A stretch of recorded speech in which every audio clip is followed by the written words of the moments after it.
Hi friends, இன்றைக்கி நம்ம கோவை சமையலில் பருப்பு வடை எப்படி பண்ணலாங்கிறத பார்க்கலாம் வாங்க.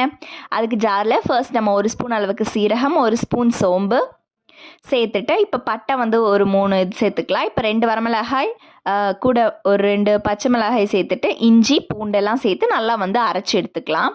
அரைச்சி எடுத்ததுக்கப்புறமா பருப்பு, அதாவது துவரம் பருப்பை 1/2 கிலோ நான் எடுத்திருக்கேன். அதை நீங்கள் 1 மணி நேரத்துக்கு முன்னாடி ஊற வச்சுட்டு எடுத்துக்கணும். இப்போ நம்ம ஜாரில் போட்டு அது கூட அந்த பேஸ்ட்டையும் உள்ளே போட்டு நல்லா அரைச்சி உப்பு சேர்த்து நல்லா கொரன்னு அரைச்சி எடுத்துக்கலாம். நல்லா நைஸாக அரைச்சிடாதீங்க. அது கூட ஒரு பெரிய வெங்காயத்தை 4 பெரிய வெங்காயம் நல்லா பொடியை நறுக்கி உள்ளே ஆட் பண்ணிவிட்டு, கொத்தமல்லி கருவேப்பிலைகள்லாம் கிள்ளி உள்ளே ஆட் பண்ணி நல்லா இந்த மாதிரி உருண்டை பிடிச்சி ப்ரெஷ் பண்ணி அப்புறம் நம்ம எண்ணெயில் போட்டு எடுத்தோன்னா சூப்பரான பருப்பு வடை ரெடி ஆயிரும். மறக்காமல் ட்ரை பண்ணி பாருங்கள், செம்ம டேஸ்ட்டாக இருக்கும்.